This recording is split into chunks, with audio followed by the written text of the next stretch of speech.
What if the only thing standing between you and your biggest dreams was your belief in them? Today, we dive into Tony Robbins' game-changing breakdown of how belief builds momentum and why certainty is your secret weapon.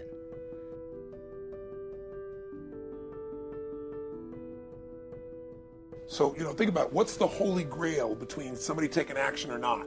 It's one word: certainty. When somebody is absolutely certain, the common word is believe, right? But you can believe at a general level, or you can believe with certain. When you're absolutely certain that if I do this, it's going to get that result, and that result's going to change my life, you'll do it. When you think it absolutely is not going to work, you're never going to do it. The middle no man's land of maybe it'll work, maybe it won't, that's the piece that kills people, right? So if it's a must for you, you got to make it work, right? In our case, right? That's an example. If it's not a must for you and you're not sure, you don't know what to do. So years ago, I'd look around and say, okay, how do people get themselves to follow through that haven't been following through? What's the difference? And I started interviewing hundreds of people, literally, and eventually thousands, because I had thousands of my events. So I'd ask the group to give me their feedback. And I came up with this model. It's like the holy grail of belief, or the holy grail of momentum. It's like the difference between what makes the rich get richer and the poor get poorer, right? And the difference we all know is mindset, but like, how's that built? By framing his model as the mechanics behind wealth inequality, Robbins gives his audience a compelling reason to understand the system. He acknowledges that mindset is well known, but digs deeper into its actual construction. So this is what I did. I created stupid little 4 little boxes, and I'll scribble it here for you. You think about the first thing that determines whether you can do something or not, and I put that in this first box at the top here on the left side, and it's potential. Like, what's the potential of a human being? Like, when you guys started, you proved something no one had done in history. You ran the 4-minute mile, right? For golly knows how many centuries, they're trying to run a 4-minute mile. Roger Bannister does it. How did he do it? Do you remember? You did it in this industry, right? You made $1 million in a day. No one had ever done that in history, right? After you did it, a bunch of other guys are doing it in case it became possible. Roger Bannister didn't just go physically practice. He made a shift in his head. He practiced in his head because he could never achieve it physically, so he had to change in his head first so that the result became certain enough he believed it, and then his body got him through. After Roger Bannister ran that 4-minute mile, within 2 years, 37 people ran a 4-minute mile. Wow. When no one in history had ever done it. Now here's how it works. The potential for anybody getting your product is extraordinary. They can do what you've done as much, more or less. They can do whatever they want to do. The potential's there. The market's proven that. Whether or not they tap into potential has a lot to do with what action they take, which is the question you came to me with, right? Like, God, they all have potential, but they're not taking action. And we all know that the action they take is going to determine the results they get. That's pretty obvious. So most people have a belief about what their real potential is no matter what you tell them. And that affects how much action they take. Robbins identifies the hidden constraint of self-perception that operates regardless of external encouragement. This insight explains why mere motivation without addressing core beliefs rarely creates lasting change. And of course that affects the result, and then ironically, that result reinforces their belief. And then that belief affects it. So I'll give you an example. Let's say a person has unlimited potential, we all agree, but they take little action, little results. Why? Because they have to start with a problem with their belief. They don't believe it's really going to happen for me. Maybe for Frank Kearns because he's got the cool hair and stuff, or maybe it's for you because you're so driven, but it's not me. Maybe Tony Robbins because he's a freak, got these big teeth. Whatever their thought process is, right? They got this thing, right? But what happens is, if you believe that there's very little potential, how much action are you going to take? Nothing, little. And when you take little potential with a little action, what kind of results do you get? Lousy little results. And when you get little results, what does that do to your belief? You go, see, I told you this was a waste of time, told you this wouldn't work. And then what happens? You tap even less potential, you take even less action, you get even worse results, and your belief gets even weaker. And this sucker feeds on itself until you are in the downward spiral. It's poisonous. It's poisonous and it's self-fulfilling.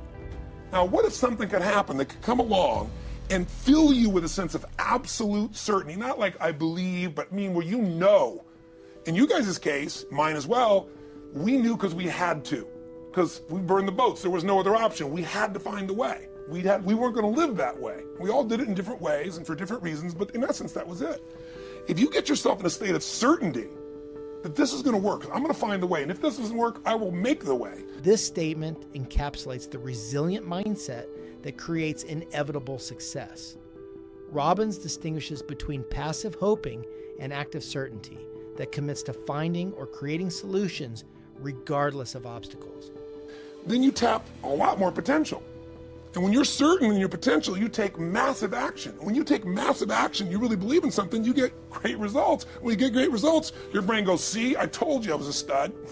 I told you this thing would work out. Now you're even stronger. You tap more potential, take greater action, greater results. That's how you went from $300 in a week to $2,500 in 5 days to $100,000 in a month to $1 million in a day. Same thing with you. And we get momentum. That's why the rich get richer and the poor get poorer. Now some people go out and they go, well, I'm going to take a bunch of action. All right, I'm going to open this product. I'm going to try it. And they'll say to you, I even did it. But it's like a salesman who goes and knocks on the door, and he knocks on 100 doors and says, you don't want one of these, do you? Yeah, exactly right. This memorable example illustrates how internal doubt sabotages external action, regardless of effort quantity. Robbins shows that mere activity without conviction is detected by others and dooms outcomes. And even if he doesn't say it verbally, his face says it because he doesn't believe it's going to work. So his voice, his body, the execution is so weak. Maybe if he talks to 100 people, somebody's going to buy out of pity. They don't want his kids to starve, right? But he's not going to get the result. So the core difference in people is, how do you produce certainty when the world isn't giving it to you? You go out and you try, in your case, you're 100,000 in debt and nothing's working. How do you keep yourself going? The way you did it, the way I did it, the way you're doing it, we may not have done it consciously, is we didn't change our potential. That was there. And it wasn't even taking more action. Taking more action with a belief it's not going to work, it's not going to change anything. We got results in our head that made us feel certain as if it had already happened. True or false for you? True. All right, so give me an example so people know I'm not just making this crap up. Well, I mean, just like when I had nothing, I already knew I was driving like Ferraris and Porsches and stuff because I always wanted those cars. I already knew I was going to have them. It was inevitable. Right. I inevitably, that was just my inevitable outcome. But how did you do that? Did you have a ritual? Did you think about it regularly? Was it one time you thought about it, or was it something you had an obsession towards? I had an obsession towards it. I mean, I used to work in a video store, which was the last job I ever had in my life. Thank God. And I used to go to work almost every day, and I used to bring 2 magazines with me to read on my breaks. Entrepreneur magazine, just to read about business and everything else, to read about what other people are doing, look for role models.